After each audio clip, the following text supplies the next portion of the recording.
आप सभी लोगों को मेरा नमस्कार। जय मां चंडी, जय शंकर। आप सभी लोगों को मैं और एक नए वीडियो में स्वागत करता हूं। तो आज का वीडियो का टॉपिक है नवरात्रि में हम पूजा और साधना कैसे करें। बहुत सारे लोग नवरात्रि में माता का पूजा और साधना करते हैं, तो वो लोग सही विधि से नहीं करते, तो उनका पूजा और साधना विफल हो जाता है। तो अब जानते हैं, आज इस वीडियो में हम जानेंगे कि किस तरह से माता का पूजा और साधना नवरात्रि में किया जाता है। तो चलिए शुरू करते हैं।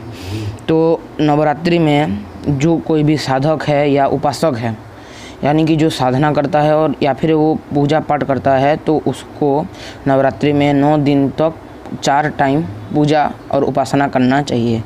तो वो कौन कौन से टाइम हैं? तो पहला जो टाइम होता है सुबह का टाइम, दूसरा टाइम है दोपहर का, तीसरा टाइम शाम को और चौथा टाइम है रात को। नवरात्रि में कहा गया है जिस तरह से 9 रात्रि यानी कि नवरात्रि 9 दिन तक रात्रि में पूजा होता है। तो विशेष करके माता का जो पूजा होता है, अगर कोई रात्रि में करता है तो उसे विशेष फल मिलता है। तो इन समय में, इस नवरात्रि में माता का पूजा जप और साधना करना चाहिए। नवरात्रि में जो पूजा होता है वो आप 10 महाविद्या की साधना करते हैं, 10 महाविद्या का जो कोई भी महाविद्या है उनकी पूजा कर सकते हैं। अगर आप सब माता की पूजा करते हैं, दुर्गा माता की या फिर चंडी माता की काली माता की पूजा करते हैं, तो उनका भी पूजा किया जा सकता है। तो उस तरह से आप जिस देवी की जिस माता की पूजा करना चाहते हैं वो आप पूजा कर सकते हैं। तो पूजा में क्या होता है कि जो पूजा और साधना में उसमें थोड़ा सा ही अंतर होता है, यानी कि जो पूजा है और साधना है नवरात्रि में किया जाता है उसमें थोड़ा सा ही अंतर रहता है, ज़्यादा कुछ अंतर नहीं रहता। तो अब जानते हैं उस तरह से क्या क्या अंतर रहता है। तो मूल तरह से जिस तरह से हम साधना और उपासना करते हैं, आरंभ करेंगे पूजा और साधना, उस तरह से मैं आपको विधि बता दे रहा हूँ, आप उसी तरह से इस आने वाले नवरात्रि में कर सकते हैं। तो पहले जानते हैं किस तरह से माता का पूजा आरंभ करें। तो पहले जो आप कलश स्थापना कर लीजिएगा, फिर शंख स्थापना कीजिए, शंख स्थापना कीजिएगा, फिर संकल्प लीजिएगा कि आप कौन सी साधना करना चाहते हैं या फिर माता को उपासना करना चाहते हैं। फिर अखंड दीप का प्रज्वलन कीजिएगा, फिर गणेश पूजन कीजिएगा, फिर रुद्र पूजन कीजिएगा। उसके बाद माता का जिस तरह से आप पूजा करना चाहते हैं, माता को श्रृंगार सामग्री, चूड़ी, सिंदूर इत्यादि का चढ़ा कर माता का पूजन कीजिएगा। उसके बाद माता को बलि प्रोक्षण कीजिएगा। उसके बाद जप होगा, यानी कि आपका जो साधना में जितना साधना आप बोले हैं, तो आप नवरत्न जप करना ये संकल्प लिए हैं तो नवान्न जप कीजिएगा। अगर कोई पाठ करना चाहता है, दुर्गा सप्तशती का पाठ का संकल्प ले तो दुर्गा सप्तशती का पाठ कीजिएगा। या फिर और कोई भी जो चाहता है कि और कोई भी स्तोत्र का साधना करे तो उस स्तोत्र का पाठ कीजिएगा। जितना पाठ का संकल्प है उतना कीजिएगा। फिर उसके बाद होता है हवन। तो इसमें मैंने जो बोला शंख स्थापना, तो शंख स्थापना किसे कहा जाता है? शंख स्थापना है जो माता का है, ये शंख स्थापना माता का शंख का स्थापना किया जाता है। इससे क्या होता है कि इस टाइम में शंख स्थापना करने से हमको जो सिद्धि प्राप्ति होती है या फिर माता का कृपा प्राप्ति होती है, उसमें हमको स्पीड रिएक्शन देखने को मिलता है। अगर कोई शंख स्थापना करता है तो उसमें जो जल होता है उस जल का प्रयोग करके या फिर उस शंख का प्रयोग करके हम अपने सिद्धि को बढ़ा सकते हैं। ये होता है शंख का विधि, जो इसीलिए शंख का स्थापना किया जाता है। और शंख को हर कार्य में शुभ माना जाता है। कहा जाता है कि जो भी नया कार्य करने वाले अगर आप शंख की ध्वनि करते हैं तो उस ध्वनि से आपको बहुत शुभ और मंगलदायक ध्वनि मिलता है। तो इस तरह से होता है ये। तो अब जानते हैं कि ये तो हो गया पूजा का। तो आप साधना में कैसे करेंगे? तो साधना में आपको क्या करना होगा? पहले आप जिस तरह से मैंने बोला, पहले आप कलश स्थापना कर लीजिएगा, फिर उसके बाद माता का शंख का स्थापना कीजिएगा, फिर उसके बाद संकल्प लेना होगा। संकल्प के बाद आप 9 दिन तक जो अखंड जलाएंगे घी का, उस घी का अखंड को स्थापना कीजिएगा। फिर आपको गणेश का पूजन करना होगा, फिर महादेव का पूजन यानी कि रुद्र पूजन कीजिएगा, फिर उसके बाद माता का मूर्ति या फिर यंत्र का। और एक बात, अगर माता का मूर्ति आपके घर में प्राण प्रतिष्ठित है या फिर यंत्र प्राण प्रतिष्ठित है तो ज़रूर ही नवरात्रि में आपको 9 दिन तक अखंड जलाना चाहिए, देसी गाय की घी का।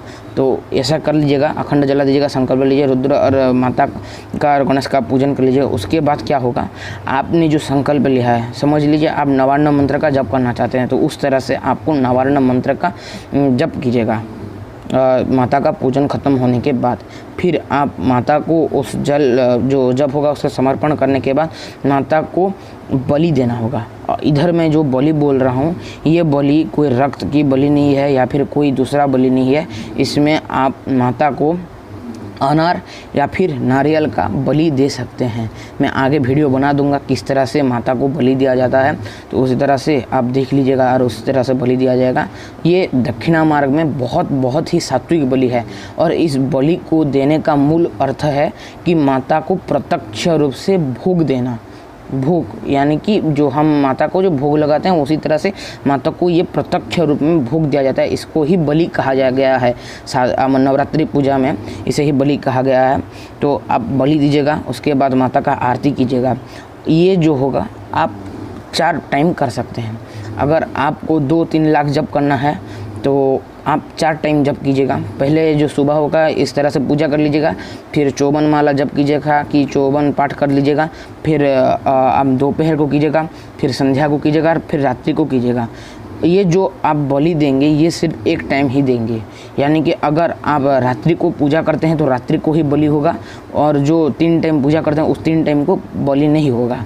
तो ये दिन में 1 ही बार आपको बलि देना है, ज़्यादा बार बलि नहीं देना, सिर्फ 1 बार ही बलि चढ़ेगा माता को, वो भी रात के टाइम। तो बलि देने के बाद माता को कर्पूर आरती कीजिएगा और फिर आपका हवन कर लीजिएगा।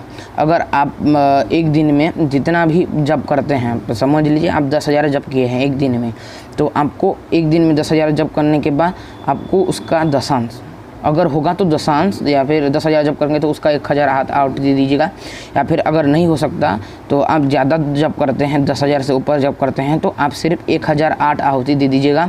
घी में गूगल मिला के और हवन सामग्री मिला के माता को 1,000 सिर्फ 1,008 आहुति दीजिएगा। उससे ज़्यादा अगर आप नहीं दे सकते तो दशांश आहुति नहीं दे सकते तो इस तरह से दे दीजिएगा। और ये होता है नवरात्रि का साधना। अब जानते हैं पूजा किस तरह करेंगे। ये तो गया नवरात्रि में साधना, अब जानते हैं पूजा किस तरह करेंगे।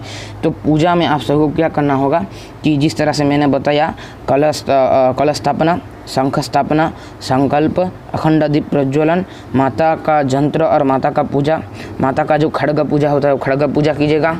और माता को पूजा करने के बाद बलिदान कीजिएगा और जो भी है रुद्र पूजन, गणेश पूजन ही करेंगे। अगर आप इसमें साधना करना चाहते हैं और जप और ध्यान जो भी स्तोत्र पाठ है वो एक्स्ट्रा जॉइंट हो जाएगा इसमें।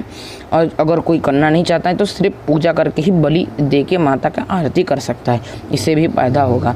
तो ये है नवरात्रि में माता का पूजा का विधान। तो आज के लिए इतना ही। आपसे लोगों को अच्छा लगा तो लाइक करें, शेयर करें, सब्सक्राइब करें, ज़्यादा से ज़्यादा कमेंट करें। आपको क्या क्वेश्चन पूछना है वो मुझे कमेंट में पूछ सकते हैं, मैं आपका आंसर जरूर दूंगा। तो आज के लिए इतना ही। जय माँ चंडी, जय शंकर।